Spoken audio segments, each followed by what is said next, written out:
proceso que ha sido muy bonito. Sé que muchos profesores han podido disfrutar de los contenidos, de los materiales, han podido avanzar en en sus tareas, en su proyecto final y hoy tenemos pues un anuncio especial, dos anuncios especiales al final de esta charla, así que les invitamos a que se queden todos y todas para que puedan saber lo que viene. También damos la bienvenida a la profesora Mónica Grijalbo, quien nos va a estar acompañando hoy en esta charla sobre periodismo escolar, desinformación y otras.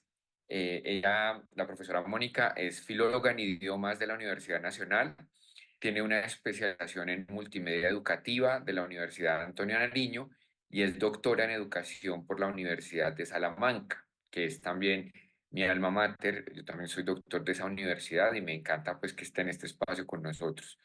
Ella trabaja en la dirección del Departamento de Formación de la Facultad de Educación de la Pontificia Universidad Javeriana y ha publicado diversas investigaciones sobre la educación virtual. Profesora Mónica, qué gusto tenerla en este espacio. Me encanta que podamos conversar y pues les recordamos, vamos a tener una dinámica más de conversación que de otra cosa. Eh, ya la profesora Mónica Gracias. con nosotros Sí, y César, muchísimas gracias por la invitación. Yo estoy muy contenta de poder venir y conversar con todos ustedes, porque como lo dice César, pues va a ser una conversación alrededor de estos temas que seguramente van a ser muy interesantes para todos. bien, bueno, profesora Mónica, yo quiero preguntarle algo. Yo sé que usted ha trabajado este tema de la desinformación recientemente y me gustaría conocer su opinión alrededor de por qué es tan importante trabajar sobre este problema, teniendo en cuenta que este es un fenómeno actual social y político y estamos asistiendo a una discusión muy álgida sobre la relación entre el gobierno actual y los medios de comunicación y pareciera que hay un ambiente de confusión entre lo que se publica en medios de comunicación, los mensajes que vienen de un lado de la política y del otro. Y estoy seguro que más en el terreno personal, también la gente se va afectada permanentemente por cadenas de WhatsApp, teorías de la conspiración y remedios para solucionar mágicamente problemas. ¿Por qué es importante trabajar este tema desde la educación y desde el periodismo? Pues mira, César y compañeros, nosotros iniciamos un proyecto de investigación que se llama Retórica en Internet. Y básicamente lo que buscaba este proyecto era poder establecer qué son esas cosas que nos convencen, ¿cierto? Es decir, ¿por qué nos dejamos convencer por cosas que a veces no tienen ningún tipo de sustento y realmente el valor que eso adquiere en las redes sociales es impresionante? ¿Por qué decidimos trabajarlo desde un contexto educativo? Porque estas situaciones han generado mucha incertidumbre y mucha incertidumbre en los contextos académicos también, porque no todo lo que se encuentra en Internet es confiable.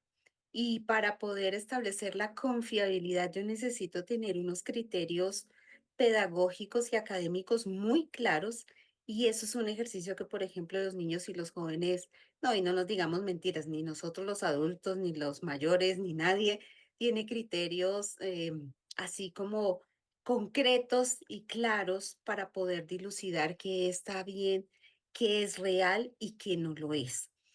Como tú lo mencionabas, se volvió un entorno social y eso nos afecta terriblemente, porque como sociedad vivimos en la incertidumbre y en la incertidumbre, pues las violencias afloran muchísimo. Mira que uno de los elementos que es fundamental trabajar es el hecho de que el lenguaje que se utilizan en los medios virtuales, lo que han hecho es consolidar mis posturas y que esas posturas se radicalicen. Es decir, que yo no hago parte de círculos en los cuales son contrarias las opiniones a las mías, sino que hago parte de círculos que son mis propias creencias y esas creencias se ven reafirmadas. Entonces, eso es un factor que para el tema de los jóvenes es terrible porque uno sabe que ellos se están formando en estos momentos y están formando sus criterios y sus opiniones. Entonces, tener contextos en los cuales se reafirman cosas que no son ciertas o que son mis percepciones, no es una verdad real. Entonces, eso hace que pues la pregunta sea, ¿cómo desde los contextos escolares vamos a trabajar en estas polaridades y en estas circunstancias tan difíciles? Tú mencionabas, César, lo político y Ajá. básicamente la plaza pública se trasladó fue a los contextos virtuales, es decir, ya la gente, uno no ve a los políticos discutiendo, bueno, en el Congreso sí, pero las discusiones se trasladan y de una forma viral a los contextos virtuales y sin argumentos, que es lo más complejo porque lo que se ven allí son posturas y que cada cual defiende su postura. No buscan una correlación ni un diálogo de saberes, sino mantener mi postura. Y eso hace que las personas entonces digan, sí, yo estoy de acuerdo con él, ¿ves? Entonces todo se vuelve un ejercicio de yo estoy de acuerdo, no por argumentos, sino porque yo pienso igual que tú. Y entonces eso me suma a esas sensaciones. Entonces, este tema de la desinformación es terrible y uno lo que ve es que hay demasiadas entornos virtuales en los cuales esto es un ejercicio eh, pensado, maquinado y manipulado para hacer movimiento de masas.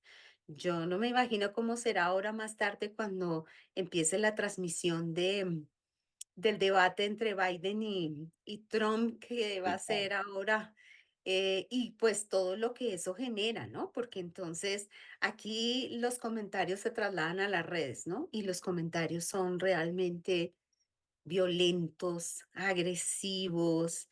Nadie se mide, nadie mide el comentario que hace en un entorno virtual. Entonces, hay una responsabilidad muy grande de que los niños dejen de estar transitando en estos escenarios tan violentos. Sí, en este escenario los medios de comunicación también han empezado a jugar un rol importante con la desinformación. De hecho, se teme que el clickbait, que es esa estrategia de titular para llamar la atención, que nosotros hemos revisado con algunos trabajos que hacemos también en el diplomado. De hecho, uno de los componentes del diplomado es evaluar las cámaras de eco, cómo los sesgos también nos están eh, condicionando un poco la forma en que, en que recibimos información y que buscamos información también, ¿no? Porque a una persona que le gusta algo, el algoritmo lo lee y inmediatamente le empieza a ofrecer eso que le gusta. Entonces, y eso funciona para la política, como para la cocina, como para lo que la gente consuma, ¿no? ¿En qué medida los medios de comunicación hoy están jugando un papel clave para la protección de la democracia y cuál es el deber ser de los medios de comunicación en este escenario de desinformación? Pues mira, es que uno, hace unos años, las fuentes confiables de información y uno veía los noticieros y escuchaba la radio tradicional porque uno confiaba en la información. La información era algo que era analizado, pero sobre todo particularmente yo, Mónica, extraño mucho el análisis de las noticias. ¿Por qué? Porque ahora se vuelve una polarización en la cual yo lo que hago es mantener la postura que este medio tiene frente a una situación en particular. Me explico. Entonces, yo no estoy de acuerdo con y eso es lo que mantengo a lo largo de toda la presentación de una noticia. O yo estoy en completo desacuerdo y entonces todo lo que yo voy a mostrar tiene que ver con el desacuerdo que yo tengo con esa noticia. Entonces, la imparcialidad es un elemento que hemos perdido en muchos de los contextos de noticias y sobre todo de manejo de medios de comunicación.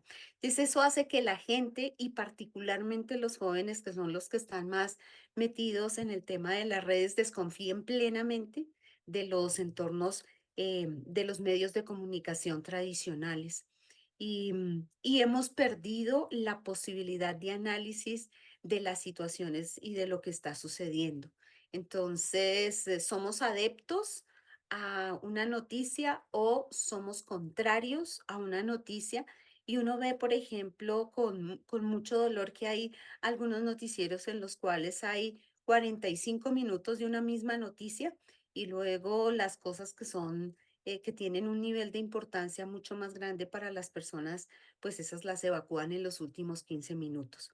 Entonces, eso se lee como manipulación de quienes ven los medios. Es decir, yo no tengo una información clara y objetiva, sino que tengo la postura de un medio en particular frente a una noticia que se está desarrollando. Entonces, la responsabilidad que asiste es de ser imparciales, deberían tener una actitud imparcial. Entonces uno acude, por ejemplo, en el caso de muchas personas de mi círculo familiar, acuden a noticieros externos, a noticieros internacionales para ver las noticias nacionales, porque es donde realmente hay la presentación de la noticia y no el análisis manipulador de la noticia. Entonces, eso, imagínate lo que genera en una juventud que entonces no tiene salida porque ir a las redes es también escuchar la voz del que puso la información en las redes y con la información como la quiere colocar. Y encima, como dices tú, con ese perfilamiento de eres de esta corriente, entonces te voy a poner la noticia que habla de esa corriente. Entonces, siento que la responsabilidad que le asiste a los medios de comunicación es recuperar la imparcialidad y la objetividad. Sé que va a ser muy difícil porque esto, pues son medios que dependen de sistemas económicos y esos medios pues responden también a esas posturas y a esos sistemas económicos. Pero creo que hay que propender por eso. Y cuando uno forma un sujeto en periodismo o cuando desde la escuela, desde un contexto escolar, trabajamos con los chicos este tipo de temas de cómo se debe analizar una noticia, pues debemos aprender que la objetividad y que la cero manipulación de la información debe ser algo fundamental para el trabajo. Y creo que ejercicios en la escuela de que los niños se sientan el que busca la noticia, la analiza, son fundamentales, no solamente para formar la tarea de español o de cómo pronunciar o hacer eso, sino porque es que esto es un ejercicio que nos compete a todos, que debemos tenerlos todos y que nos ayuda a esta idea de poder entender que no todo lo que se publica en las redes, en el WhatsApp, tienen una validez frente a la información. Y ahora yo creo que hay una preocupación mayor recientemente producto de las redes sociales que además están al acceso de todo el mundo. Ayer salió el informe Reuters y decía algo que me llamó mucho la atención y es que la gente ahora se informa por TikTok por encima de Twitter. Por primera vez en los registros de las encuestas, el TikTok está por encima de la red social que era como, fue la red social dominante, por lo menos en mi generación para informarse, ¿no? Incluso el presidente Petro ayer decía que él se informaba era por ahí, a través de X. Pues ya no es la reina, es TikTok y se premina pues un tipo de mensajes más cortos con unos bocadillos informativos bastante sintetizados. Una compañera decía, Tatiana de la Contratopedia, que eran como los snacks en el periodismo, pero que uno para informarse y estar bien informado necesita comida saludable.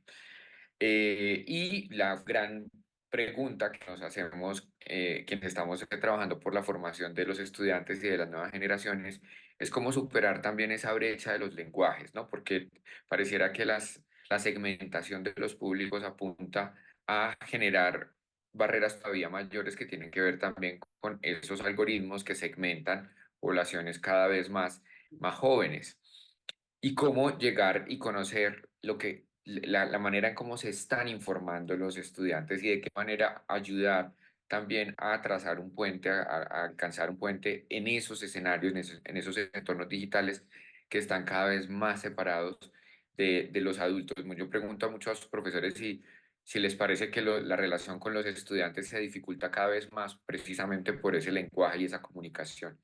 ¿Qué piensa la profesora Mónica de cómo podemos hacer desde la educación para trabajar con estos nuevos ciudadanos que estamos formando en el aula de clase?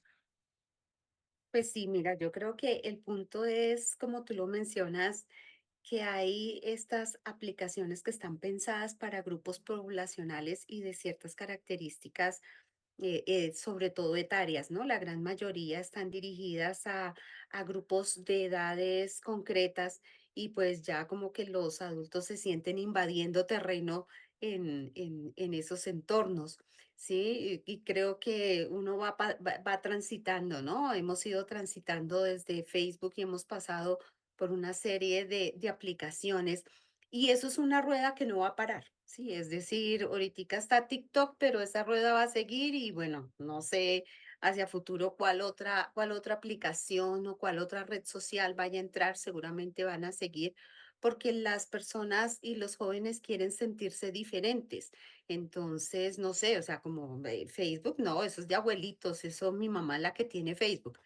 Entonces, pero fíjate que hay una manipulación en cada uno de ellos. Es decir, tú te sientes cómodo en esa red social y ahí permaneces. Entonces, la información circula y se manejan los lenguajes, como tú lo dices, de acuerdo a la edad. Y eso es, por ejemplo, el ejercicio de la retórica. ¿A quién le estoy hablando? ¿Para qué le estoy hablando? ¿Y con qué lo voy a convencer? Entonces, no convenzo de la misma manera a una persona mayor, ¿cierto? Yo ahí le saco al doctor con una bata blanca y entonces la persona jura que ese es un médico, el hombre dice, sí, yo soy doctor de no sé qué tal, y entonces la persona dice, sí vio, y mire, y él tiene la solución para esta enfermedad. Entonces, ese ejercicio de planear a los usuarios, pues va a ser muy difícil de poderlo superar. Y pienso que lo que como maestros podemos hacer es entender esos medios, entender esos entornos y por qué con unos capturan a una persona, a un adulto mayor, por qué con un TikTok capturan a los muchachos. Y eso tiene que ver con un ejercicio, por ejemplo, que se ha estado analizando y es el de la inmediatez de la información, ¿cierto? O sea, tú quieres saber qué pasó, pero no quieres saber cuáles fueron las causas ni qué va a pasar hacia adelante, solamente quieres saber qué pasó. Entonces, un TikTok de 2 minutos te dice exactamente qué pasó. Un incendio, se cayó el vagón en Medellín. Y entonces a la gente, fíjate que le interesa más sacar el meme diciendo que doña Gloria tenía razón hace muchos años, ¿cierto? Cuando salió en su video gritando que eso se iba a caer. Entonces hay un ejercicio que los maestros debemos hacer y es entender los lenguajes, porque no vamos a poder pelear con ellos. Y no es lógico pelear con un lenguaje que es un lenguaje visual, rápido, instantáneo. Entonces, creo que lo que debemos hacer es aprender que los chicos, así como se divierten con el TikTok en 2 minutos, pues podamos hacer otro tipo de ejercicios reflexivos a partir de esos TikTok. Y aprender nosotros a hacer TikTok también, ¿no? Yo he hecho algunos con mis estudiantes y entonces digo, claro, como yo les mandé a ustedes un correo y me ignoraron con la tarea, pues entonces ahora les hago un TikTok donde les digo, oigan muchachos, para mañana necesito que lleven no sé qué tal. Y entonces ahí sí todos lo miran, todos, o sea, ahí sí nadie puede decir que no lo miró, que no se enteró de que lo que había que llevar al otro día la tarea. Entonces, siento que es hacer un ejercicio reflexivo con los entornos y es tratar de hacer que las personas entiendan que hay diferentes formas de comunicación, que esta es una, que puede ser perfectamente válida, pero que también debemos manejar otro tipo de espacios de información donde la seriedad y el análisis sea lo que impere. Es decir, yo creo que acá hay un ejercicio de tenemos que buscar criterios y lograr que los muchachos entiendan que esta es una forma, pero que también hay muchas otras y que esas muchas otras tienen una validez frente a lo que finalmente el profesor trabaja con el estudiante. Entonces, sí es importante manejarlas, pero tampoco quedarnos con ella, porque tampoco podemos cometer el error de, no, listo, entonces Mónica nos dijo, hagámosles TikTok todos los días, entonces vamos a, no, o sea, hay que hacer ese ejercicio de este puede ser un entorno favorable, pero también existen otros y vamos a trabajarlos todos. Ese es como mi consejo frente a estas circunstancias. Tenías silenciado el micrófono. O sea que frente al debate de si sacar o no el celular del aula, como fue hace poquito en Bogotá una discusión reciente, ¿usted está de acuerdo en no sacarlo? No, no, yo creo que a esto nos hace falta tener criterios pedagógicos, es decir, es factible hacer cosas muy interesantes teniendo los celulares en el aula de clase. El problema es que no podemos dejar que sea el criterio del estudiante el que decida qué va a hacer con ese celular, porque entonces él lo único que va a hacer es meterse a las redes sociales a revisar la información. Y es algo curioso, pero mira que yo he hecho este ejercicio con algunos de mis estudiantes y les he dicho, bueno, todos guarden el celular, no lo dejen a la vista, todos lo guardan y la gente entra en crisis. O sea, todos entramos en crisis y uno tiene que guardar el celular y no lo puede mirar así sea de reojo. Todas las personas entran en crisis. Y eso es una circunstancia que está muy bien estudiada porque es que todo el ejercicio que se ha pensado a partir de los dispositivos móviles tiene que ver con esa necesidad de poderlo estar consultando. Entonces, el ejercicio no es prohibir, porque finalmente cuando tú salgas a la calle te vas a estrellar con el poste por estar mirando lo que no pudo mirar mientras estaba en la clase. Entonces, es importante aprender que estos dispositivos pueden ser un aliado interesante en el aula de clase, pero tiene que el maestro tener una postura pedagógica frente a su uso. No puede ser que, bueno, muchachos, entonces todos saquen el celular y busquen ahí tal cosa. ¿Por qué? Porque encima ahora con todos estos temas de inteligencia artificial, pues eso nos sobrepasa, ¿cierto? Entonces siento que es que hay que hacer ejercicios pedagógicos y hay experiencias educativas muy interesantes de uso de los dispositivos tecnológicos y siento que las prohibiciones pues finalmente cumplen también su objetivo, ¿no? Y eso es una negociación también que se logra, pero no es tan efectiva. Para mí no es tan efectiva. Siento que las prohibiciones solamente generan ansiedad y la ansiedad pues termina siendo un espacio peor, ¿no? Entonces, sí, Me gustaría saber de esas experiencias positivas, cuáles podríamos mencionar y referir, que me parece interesante esos datos. mira, hay algunas experiencias que se han realizado con aplicaciones móviles con inteligencia artificial. Entonces, hay una particularmente que el ejercicio lo desarrollaron en un colegio en Chicago, utilizando una inteligencia artificial para matemáticas. Entonces, el trabajo consistía en que los chicos debían desarrollar el ejercicio sin utilizar la inteligencia artificial.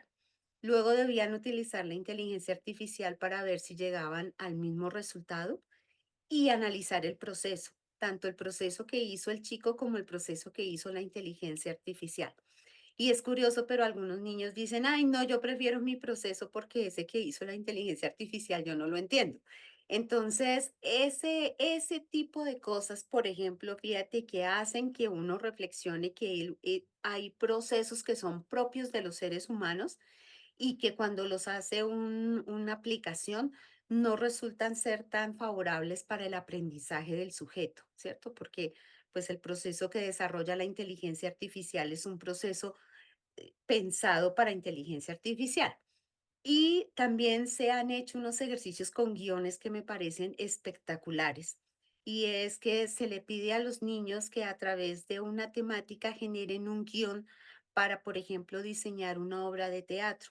Y luego se le pide a una inteligencia artificial también que haga el mismo guión. Es decir, el niño le dice, quiero tales personajes, la temática es esto, y luego se comparan. y hay unos resultados a veces que son similares porque tú sabes que depende de lo que el niño le programe a la inteligencia artificial de lo que quiere. Pero entonces esas comparaciones, mira, poder utilizar esos ejercicios con los dispositivos móviles son muy interesantes. Hay otro ejercicio que se hizo con este mismo, con la misma idea del guión, y se le pidió al niño, pinta al personaje que tú creaste. Y luego el niño le pide a la inteligencia artificial que se lo pinte.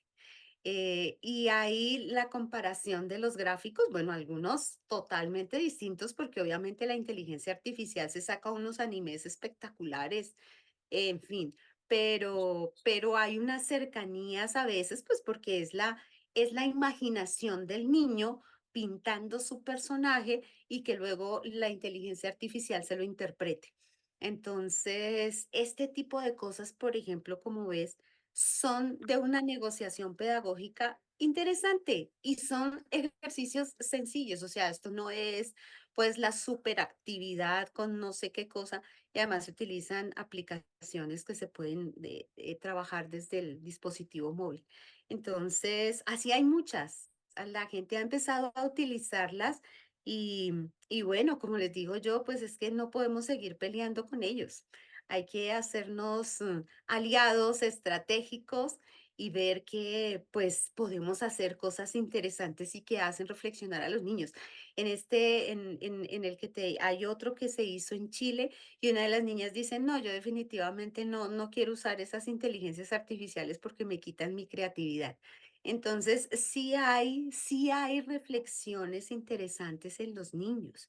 Sí hay cosas, lo que pasa es que cuando nosotros nos negamos sistemáticamente a usarlas porque no sabemos qué hacer con ellas, pues eso genera un mal uso de parte de los muchachos.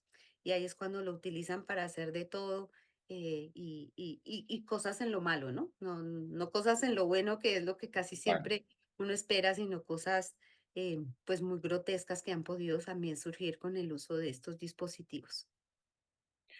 Claro, bueno, ya algunas personas nos están enviando preguntas, pero vamos a dejarlas para el final de la sesión Vale. porque las van a poder hacer directamente y les vamos a poder o escuchar o ver la cara, que estaría súper para conocernos un poquito mejor ya al final del diplomado, pero prometemos que para la próxima cohorte del diplomado vamos a estar utilizando esta plataforma que va a ser mucho más interactiva, vamos a poder conocernos mejor.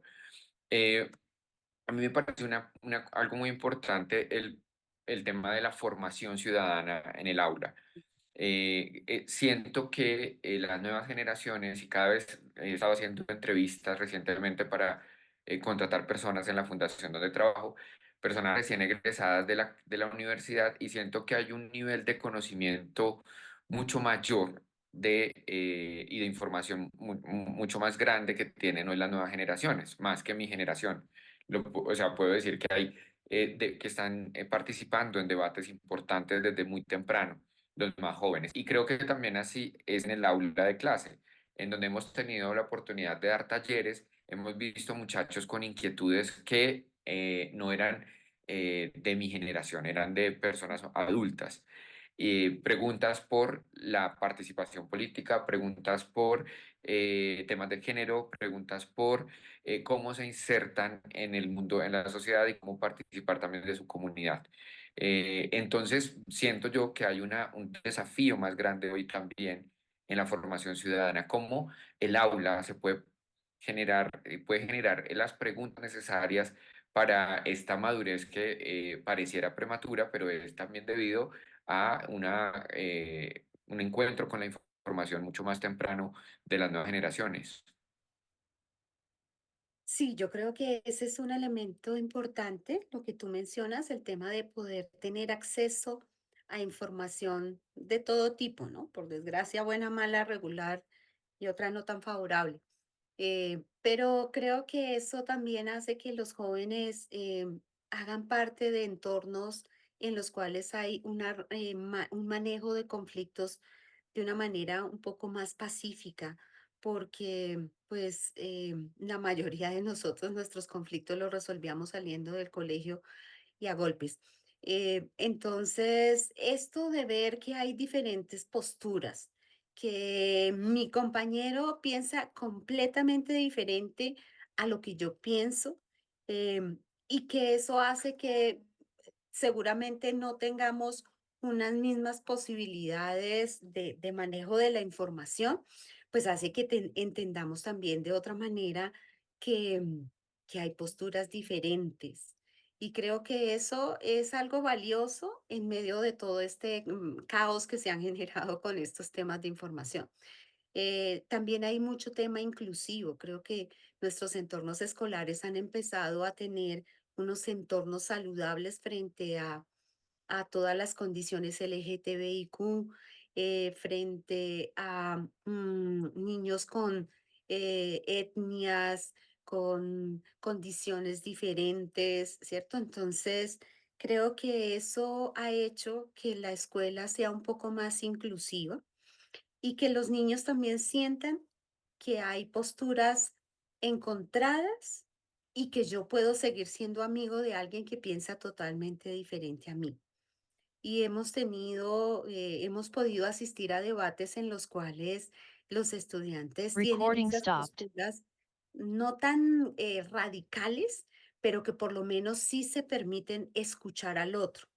A veces no entender, ¿no? O sea, a veces nos quedamos en el nivel, bueno, sí, yo te escuché, no comparto nada de lo que dices, pero bueno, tengo el respeto de escuchar tu postura.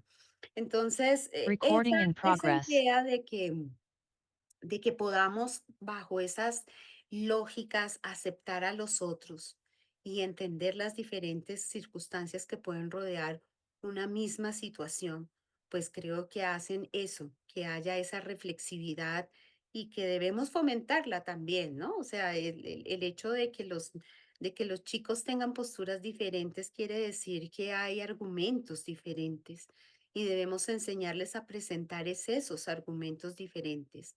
Esas posturas no pueden ser radicalizadas porque es que yo pienso así, porque eso es lo que escuchamos en los noticieros a diario, ¿no? O sea, yo pienso así y no voy a cambiar, ¿no?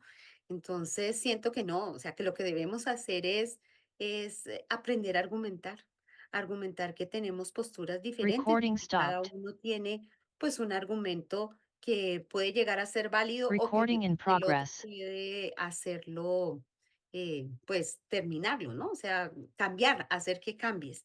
Entonces, eso me parece que frente a lo que tú mencionas de la formación ciudadana, de tener ciudadanos un poco más comprometidos con la ciudad, con los contextos escolares, con la ecología, entender, por ejemplo, todos los fenómenos que se suceden en los entornos rurales, que también hacen parte de nuestro país, entender que hay unas diferencias enormes económicamente. Creo que esas circunstancias son interesantes para los muchachos y no debemos aislarlos de esas temáticas ni de comprender por qué un niño puede optar por irse a la guerra y no por ir a estudiar. Eso, por ejemplo, son situaciones en la escuela que forman al sujeto, que forman al ciudadano y que le dan la postura de que no es que yo decidí irme a la guerra porque me gusta jugar a la guerra, sino porque no tengo otras opciones. Entonces, mm, hacer ciudadanos comprometidos, fíjate que es una característica interesante que han generado las redes sociales con formas diversas, pero creo que han generado una y están generando una generación más reflexiva porque tiene mayor información, como tú lo decías, porque tienen acceso a información. Lo que debemos enseñarles es a que la información no toda es válida, pero tener acceso a la información está generando sujetos cada vez más informados y con mayores posibilidades de respeto por el otro. Claro, y eso también tiene unos matices, porque una cosa que hemos podido notar en la fundación, en los viajes que hemos hecho a zonas donde la educación ha sido un derecho negado precario, zonas indígenas, zonas donde hay otros contextos socioeconómicos, hemos notado que la llegada de Internet, de este momento de Internet, no el Internet que nos llegó a nosotros en las ciudades en los 90, sino que es el Internet que viene con las redes sociales y paquetes de redes sociales, ha generado conflictos, por lo menos en la Amazonía. Hace poco el New York Times sacó un reportaje sobre algo que está ocurriendo en una comunidad amazónica que desde hace un año tiene Internet y se ha fracturado por la llegada de las redes sociales. Y una de las preocupaciones grandes de los curacas y los ancianos de las tribus es que los jóvenes estén optando por salirse de la comunidad al al verse influenciados por las redes sociales. Y ahí hay un desafío enorme y creo que una infraestructura que enseñó, que tuvo una educación español para comunidades que hablaban lenguas, no se hizo a tiempo. O todavía tenemos una deuda enorme desde el centro del país se tiene una deuda enorme con el resto del país. Y ahí hay unas brechas también importantes. Entonces quería hacer esa salvedad porque me parece clave lo que estás diciendo en torno a cómo generamos puentes, pero también cómo también se está fragmentando tanto los targets hacia los que van dirigidas estas aplicaciones, que también implican unos desafíos y en este caso es un desafío para las instituciones y para el Estado. ¿Cómo ves el estado de la educación general en Colombia, profesora Mónica, en un país como Colombia? Pues mira, yo creo que el Estado tiene una responsabilidad muy grande con la educación y no solamente con considerarla como una prioridad para el Estado, como lo decía la ley estatutaria, sino porque históricamente la financiación y el derecho de los maestros es lo que más se ha vulnerado.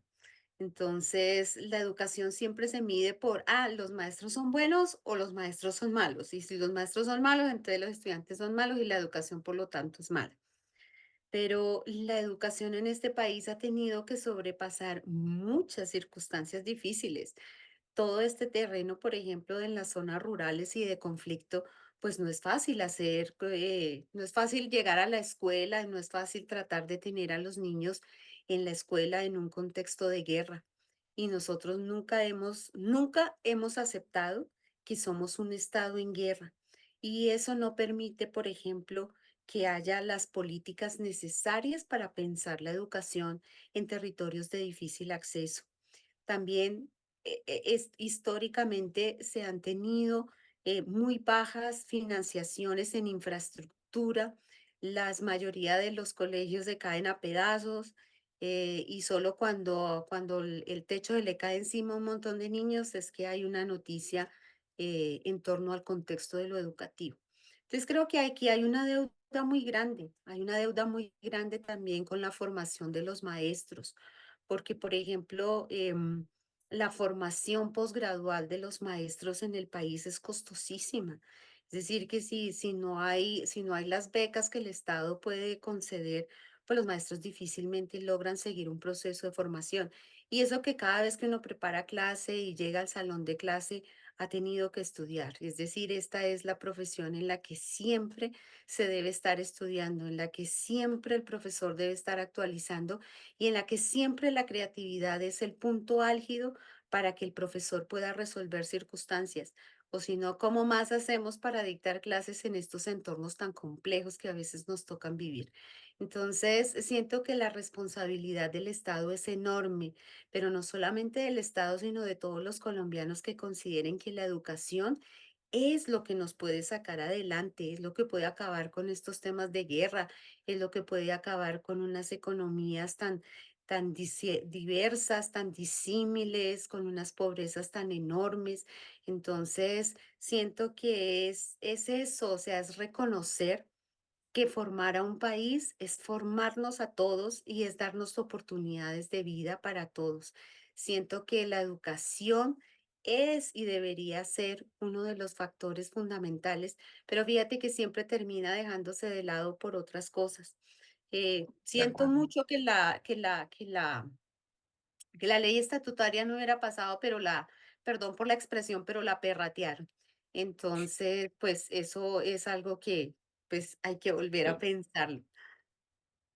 De acuerdo. Y a los profesores, muchos profesores que hemos conocido en este proceso, los vemos como unos héroes que llegan a unos lugares. Hay profesores que viajan de Pasto para ir a dar clase, se fueron a vivir a la Amazonía profunda, al Putumayo o a Puerto Inírida, y hay profesores que tienen que hacer recorridos en motos, en trochas para poder llegar a un resguardo indígena, y esto, valga la pena decirlo, es uno de los trabajos más hermosos, pero también menos valorados en este país. Y siento que ahí también hay una necesidad y una deuda histórica con los formadores de las próximas generaciones. En parte, yo creo que gran parte de los problemas que tenemos ha sido esa falta, esa desconsideración con estas personas. Y por eso queremos darle paso también a los profesores que nos están hablando en el chat. Ya hay varios y quisiera que prendieran su cámara o si quieren solamente su micrófono para que hagan las preguntas que nos están haciendo por el chat. La profesora Blanca, el profesor Orlando, la profesora Liliana, cualquiera de los que están aquí, Daniela, Sandra Milena, les agradezco que puedan hacerles las preguntas directamente a la profesora Mónica. Entonces, no sean tímidos, por favor, les damos paso a sus preguntas. Miserable.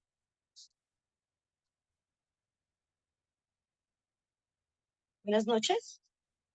Hola, buenas noches. Buenas noches, Blanca, ¿cómo estás? Qué gusto. Bien, a mí me surge, pues coloqué una pregunta y quisiera explicar el contexto de la pregunta antes de mencionarla. Es que, pues, cuando yo inicié el diplomado, lo inicié a partir de una experiencia que había realizado en la localidad de Ciudad Bolívar sobre crónica urbana. Y Ujú. me fue muy bien. Los chicos, a veces sin ni siquiera instrumentos como un celular básico, lo realizaron con sus familias y fue muy bueno. Esta experiencia que hice con el diplomado lo hice en la localidad de Kennedy, ya que me trasladé de institución. Entonces, la pregunta que tengo se origina a través de la experiencia en Ciudad Bolívar. Muy bien, los estudiantes comprometidos a partir de los pocos recursos que tenían a elaborar sus crónicas de problemáticas de su barrio, porque generalmente ellos no salían del barrio. Eh, lo más alto de Ciudad Bolívar se llama Paraíso Mirador, antes fue rural. Entonces, me fue muy bien. Gran sorpresa cuando llego a una institución donde la mayoría de estudiantes tienen muchísimos recursos, pero no recibe el mismo eco. Entonces, eso me hace pensar, ¿no? Porque pues uno trata de usar las tecnologías, pero en este lugar donde me encuentro ahorita, que los chicos tienen recursos, son adictos terriblemente al TikTok. Entonces uno dice, no, pues acá va a estar mejor porque vamos a hacer videos. No, fue una experiencia pues como que no me dio el mismo resultado. Entonces yo preguntaba, ¿qué hacemos con esto? En los adolescentes es una bomba impresionante, son adictos completamente al TikTok, pero una de las dificultades que tenemos los docentes es que, bueno, podemos hacer prácticas donde desarrollemos, bueno, elementos o, bueno, estrategias con TikTok, pero también es importante que ellos aprendan a enfrentarse a textos, por ejemplo, de tipo argumentativo. Y lo que yo hacía arriba, donde leíamos textos a otro nivel, donde hacíamos videos y crónicas, surgía muy bien. Ahorita me encuentro con estudiantes que tienen todos los recursos del mundo y ni una cosa ni la otra. Entonces, es bien paradójico, es bien paradójico, porque uno como docente empieza a leer los contextos escolares y a partir de ello dice, bueno, acá hay más recursos, va a funcionar mejor y no. Entonces, ¿cómo conversamos eso? ¿Cómo conversamos el manejo de las tecnologías con aquello, por ejemplo, de enseñar a leer diferentes tipos de texto? Esa es mi pregunta. Gracias, profe. Bueno, Blanca, qué interesante porque sí, eso suele sucedernos, ¿no? Las experiencias no siempre al tratar de replicarlas funcionan de la misma manera. Yo creo que mi consejo, Blanca, es hay que aprender a leer el contexto, porque claro, tú quisiste repetir algo en un escenario diferente y en unas condiciones diferentes. Entonces, pues yo lo que siempre hago es un diagnóstico de esos que en una clase tú haces las preguntas de rigor que consideran que debe ser, si tuvieras que hacer un TikTok, ¿qué harías? Bueno, cosas de ese estilo, porque definitivamente los contextos, aunque sean urbanos, son distintos y las formas de relación de los muchachos en los contextos son distintas. Entonces, claro, seguramente tú, como decías, les gusta el TikTok, entonces si yo les pongo a hacer un video, esto va a ser, tal vez no. Prueba Blanca con los fanfictions, hacer fanfictions con TikTok. Y te lo digo porque si son muchachos que están pegados allí, eso puede Sí. ser mucho más interesante. Y un fanfiction lo puedes trabajar con un texto literario o lo puedes trabajar con un texto científico, o lo puedes trabajar con un cuento, o inclusive con una historia que ellos se inventen. Pero trata de manejarlo. Estas ideas de los fanfictions son como eh, cómo creamos personajes como unos animes que van a continuar Ah, haciendo, ok. ¿sí? Ese tipo de cosas pueden ser interesantes en la medida en la que son otra forma de acercarse a la narración, ¿sí? Pero que al mismo tiempo le va a producir, o sea, al pensar el fanfiction, necesariamente van a terminar leyendo, así sea cortito, pero empiezas por algo y vas a ver, pues eso sería como el consejo, Blanca, espero que lo puedas poner en práctica. Sí, Bueno, la entonces como profesora que hablaba de Liliana los delitos. Ordóñez, Ah, iba a terminar con un comentario, ¿sí? A veces alguien escribió por ahí que está identificada con mi experiencia, porque si hay algo enriquecedor es a veces trabajar en comunidades donde no hay recursos.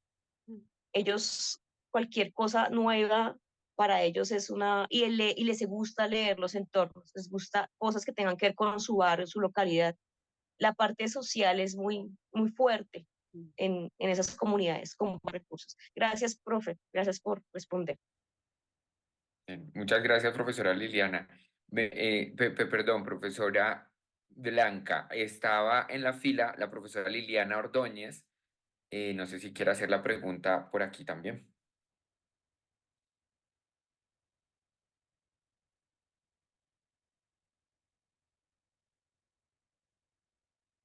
La profesora Liliana, bueno, no sé si sigue conectada, ahí aparece, pero no. O si no, la profesora Daniela.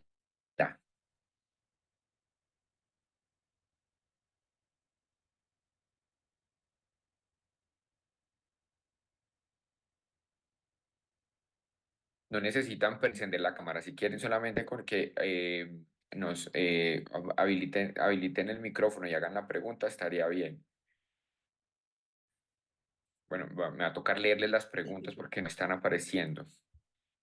A ver, no sean tímidos. ¿Alguien está de las preguntas del chat? César, no sé si el profe Orlando tenga una pregunta, que tiene la cámara prendida.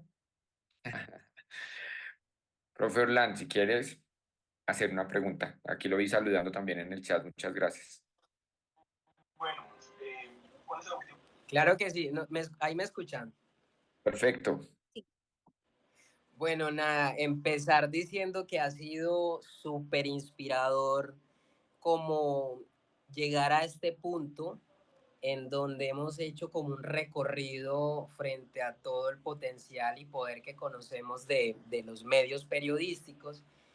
Y terminar con esta conversación me parece bastante bonito porque escuchar ahorita a la compañera mientras hablaba fue muy inspirador cuando nos mencionaba como toda esa experiencia alrededor y toda esa visión pues de esa lectura de diferentes contextos. Y me parece muy interesante cómo se abordó también el asunto de la inteligencia artificial. Yo tengo dos preguntas que me gustaría como escuchar. el punto de vista y quisiera empezar con la primera y es cómo podemos nosotros como profe, yo soy profe de tecnología, cómo podemos fomentar esa vocación en estudiantes en asuntos periodísticos en ambientes donde hay nula o una escasa.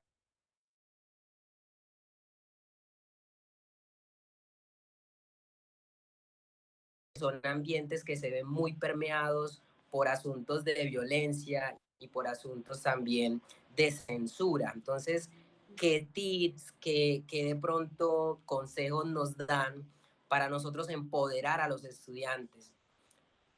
Teniendo en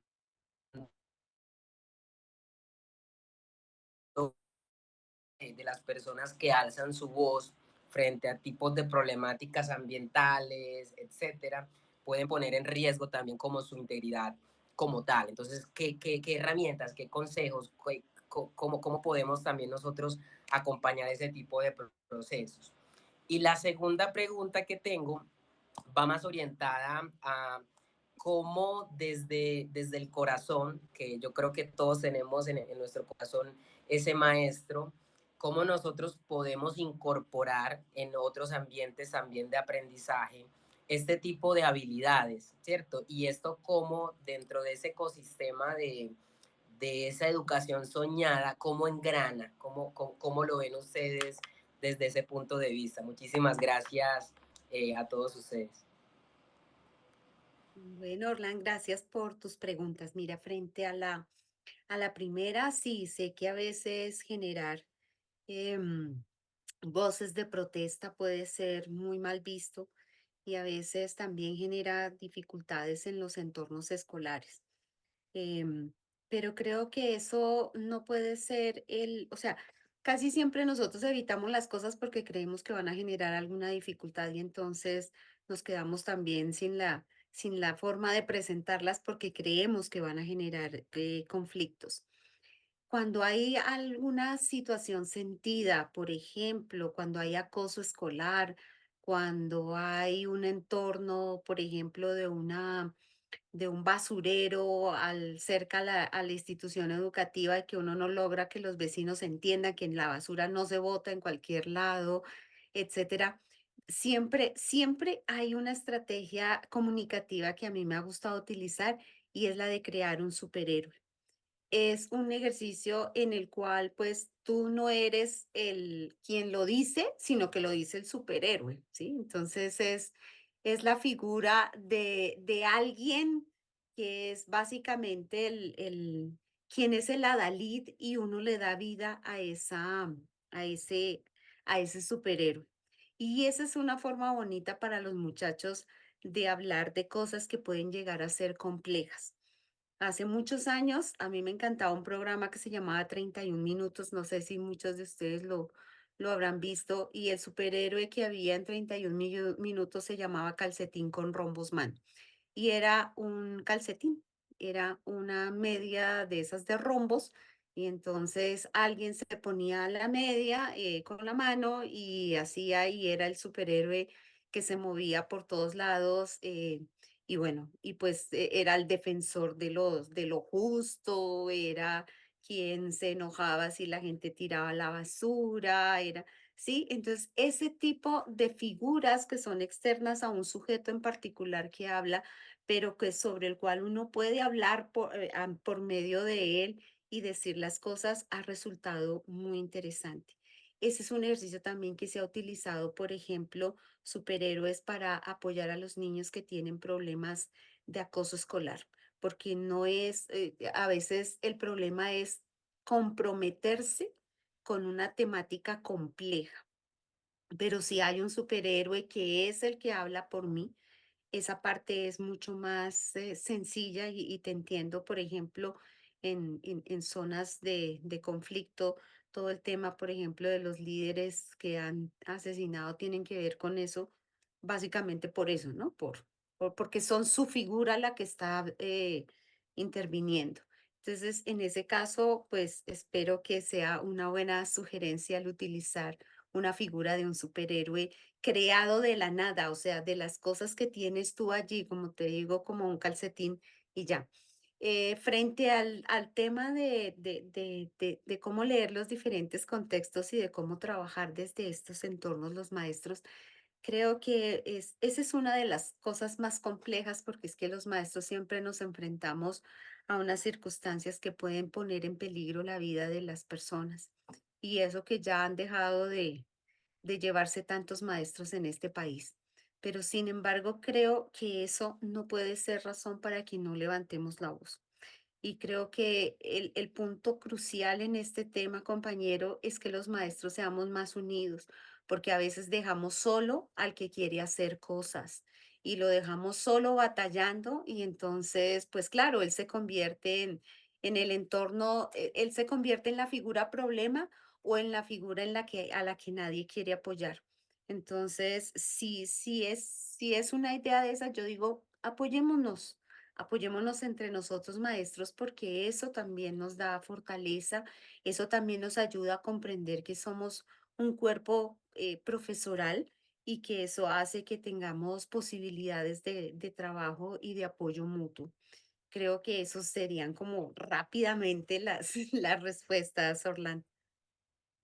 Muchísimas gracias, profesora Mónica. Con esa respuesta también le has dado la respuesta a Sandra Milena, que tenía una pregunta muy parecida. Queremos, bueno, el profesor Alejandro Moreno, nos vamos a dar espacio a dos preguntas más porque ya tenemos que ir cerrando, pero bueno, saben que pues, seguimos en contacto por nuestro canal de WhatsApp para seguir esta discusión, esta conversación interesante, porque no, esto no termina aquí con el cierre de este diplomado. Ahorita vamos a anunciar un par de cosas más para que podamos continuar en este proceso de aprendizaje. Entonces, el profesor Alejandro Moreno, si quiere encender la cámara o encender su micrófono, bienvenido a este espacio. Hola, muy buenas noches. Hola, buenas noches. Buenas noches. Muy bien, yo como tal no soy profesor, no soy docente, o bueno, yo soy estudiante universitario y hago parte, digamos, de este diplomado. Fue gracias a una amiga que sí es docente y me dijo pues sería muy pertinente que yo lo tomara porque pues yo me dedico a desarrollar productos audiovisuales de manera también académica y obviamente a partir de ahí de manera comunitaria. Soy un desarrollador comunitario y pues básicamente me he especializado y he estado trabajando en proyectos relacionados pues, obviamente con esto de crear historias, de llevar un poquito de la realidad, digamos, de mi ruralidad a Bogotá. Yo estudio en Bogotá, pero al mismo tiempo yo provengo de Nariño, del municipio de Imüez. Y bueno, el asunto es que aparte de esa contingencia que creo que muchos profesores rurales vivimos, y de las dificultades obviamente que tienen los estudiantes, los colegios y bueno, todo este tipo de circunstancias, además hay una pasividad y hay una apatía de los mismos profesores. Es muy difícil, yo por lo menos vuelvo a mi colegio y desarrollo proyectos. En el momento estoy trabajando gracias al proyecto digamos, de desarrollo de productos audiovisuales. Al mismo tiempo empecé a trabajar gracias al diplomado en la propuesta de trabajo de crear un periódico escolar. Y yo lo que pienso es que definitivamente a veces es muy difícil llegar como persona natural a plantear proyectos a nivel rural, a nivel pues de la lejanía, ¿sí? Y yo lo que a veces digo, yo tengo las necesidades de buscar apoyo, buscar incentivos, buscar formas de cautivar no sé, a ONGs, a organizaciones, bueno, a lo que sea, que puedan colaborar, porque pues muchas veces, además de que sufrimos de todo, digamos, de toda esa enfermedad de la apatía, la indiferencia, el dolor y las dificultades también, a veces es muy difícil cuando uno está iniciando, buscar alternativas que le apoyen los proyectos que, por ejemplo, en mi caso, realmente yo lo hago de manera autónoma, sacando casi de mi bolsillo todo lo que tengo para poder ofrecerlo, pero siempre que veo por ahí una convocatoria, otra, yo he estado pendiente de ellas, pero ha sido muy difícil, no sé cómo arrancar. Algo que sí he pensado es que debería definitivamente trabajar, ya sea en como una empresa o una fundación, no sé, algo que yo podría, digamos, a partir de la cual podría yo mismo y pues obviamente a compañía de otros docentes y demás personas interesadas, trabajar. Yo vi la experiencia que hubo en la semana pasada, bueno, en la anterior sesión.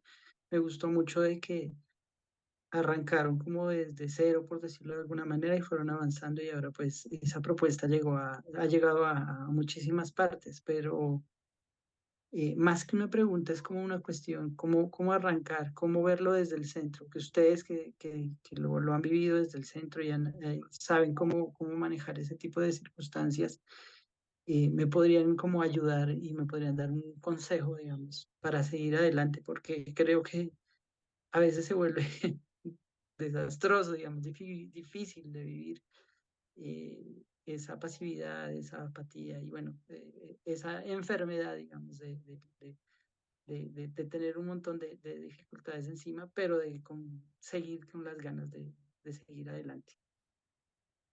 Muchas gracias, Alejandro. Pues Alejandro, yo te podría decir que casi siempre pasa eso, ¿no? O sea, es muy difícil entusiasmar a los profesores, sobre todo si la idea no es de ellos. Pero creo que lo que debes hacer es entusiasmar a los muchachos. Cuando los muchachos se entusiasman por proyectos, empiezan a participar y los estudiantes empiezan a hacer los comentarios y eso hace que algún profesor se entusiasme. Entonces, sí, es difícil y no es nada fácil para nada hacer esos procesos, pero no te preocupes, motiva a los chicos. O sea, si vas a estar en un entorno escolar, lo primero que tienes que hacer es motivarlos a ellos, porque cuando los muchachos se entusiasman, entusiasman a los profesores y eso es algo que todos los que estamos en contextos escolares sabemos que es así. Entonces, prueba la siguiente vez a ver si es posible por ese lado que lo puedas lograr. Sí, y bueno, desde el lado de la fundación, Alejandro y a todos los profesores, los invitamos a estar pendientes de las cosas que nosotros hacemos para que en algún momento se puedan juntar sinergias para justamente trabajar en esta dirección. Una de las cosas que queremos hacer es crear una red de medios escolares y estamos trabajando en ello. La idea es que con este primer paso que hacemos con este diplomado, podamos extender la invitación a otros profesores que ya tienen medios, que ya están trabajando y que puedan también ingresar en esta red para que empecemos también a compartir ideas, a generar, tenemos pendiente hacer un manual impreso ya para enviarles a algunos profesores que lo han pedido, un manual de redacción escolar en el que podamos también enseñarles, compartirles nuestra experiencia de cómo se crea un medio ya al margen pues del diplomado y otras cosas más. Y queremos darle las gracias a todos porque yo sé que ha sido un esfuerzo enorme que hayan llegado hasta acá, que nos hayan acompañado hoy a esta hora y con las dificultades técnicas que tuvimos al principio. Profesora Mónica, muchísimas gracias también por estar en este espacio. Esperamos seguirla teniendo porque el diplomado va a tener una segunda cohorte y lo que queremos anunciar ahorita. Em, Vamos a hacer varias cosas que vienen. De un lado, nos han preguntado algunos profesores si podemos darles un periodo de espera para la entrega de su proyecto final y la respuesta es sí, lo estamos discutiendo según la necesidad que tienen. Por supuesto, los que no han hecho mucho, pues no, los invitamos a que vuelvan a participar para la próxima cohorte. Y a quienes pues tienen algunas cosas pendientes, vamos a hablar personalmente con ellos y a considerar cada una de sus situaciones. Lo segundo, profes, y que queremos que compartan la información con otros profesores que hicieron el diplomado, es contarles que vamos a hacer un premio, vamos a premiar no a los mejores proyectos, sino a mejores trabajos periodísticos que se hagan en el marco del diplomado.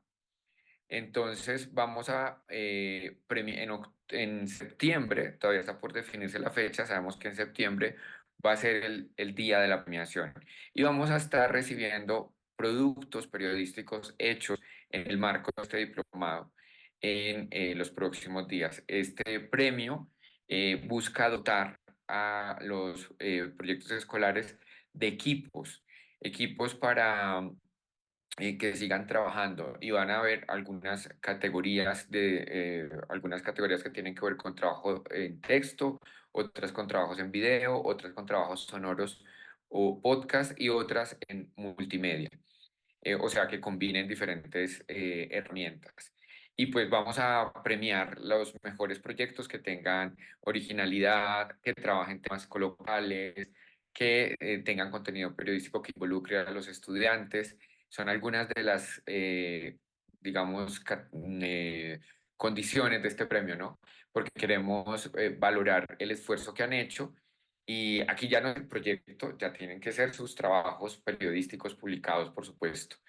Em, entonces, bueno, aquí alguien hace una pregunta. Bueno, nos están dando las gracias varios profesores que se tienen que ir, pero ya saben, aquí queda la información. También vamos a enviarla por nuestro WhatsApp. Y queríamos anunciar esto, darles las gracias y decirles que estén pendientes para que la segunda cohorte se pueden comunicar con otros profesores lo que estamos haciendo. Eh, Hasta luego y feliz noche, profesora Mónica, que pase muy buena noche y muchas gracias al equipo que estuvo ayudándonos en esta transmisión. Muchísimas gracias a ustedes por la invitación. Yo encantada de poder estar en la siguiente versión del diplomado. Me gusta muchísimo. Bye bye. Recording stopped.